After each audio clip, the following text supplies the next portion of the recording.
नमस्कार एंड जोहार दोस्तों। जालियन बाग वाला हत्याकांड के बारे में तो पूरा भारत जानता है, लेकिन आज़ाद भारत में घटी खरसोवा गोलीकांड के बारे में बहुत कम लोग जानते हैं।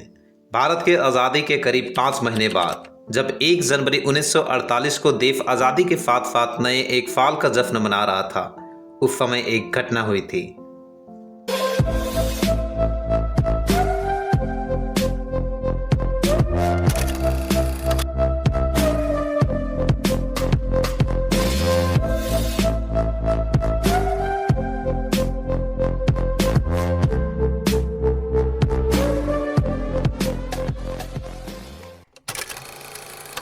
स्टील सिटी जमशेदपुर से लगभग 60 किलोमीटर दूर आदिवासी बहुल शहर खारसुआ है।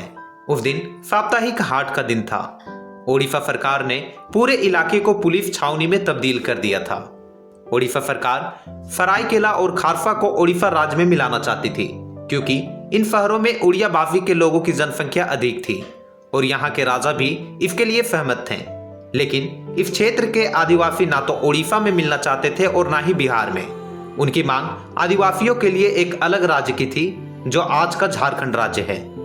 उस दिन हजारों की संख्या में आदिवासी समाज के लोग वहां प्रदर्शन के लिए एकजुट हुए। पुलिस ने एक सीमा रेखा खींचकर उन्हें उस रेखा को पार न करने के लिए कहा था। आंदोलन के नेता जयपाल सिंह मुंडा थे, लेकिन वे खुद उस दिन खारसुआ नहीं पहुंचे थे। नारेबाजी के बीच कुछ लोग समझ नहीं पाए और अचानक गोली चलने की आवाज आई। बड़ी संख्या में लोग मारे गए। घटना के बाद क्षेत्र में मार्शल लॉ लागू कर दिया गया, जो कि शायद स्वतंत्र भारत में यह पहला मार्शल लॉ था। उन दिनों बिहार के नेताओं का भारतीय राजनीति में महत्वपूर्ण स्थान था और वे भी इस विलय के पक्ष में नहीं थे।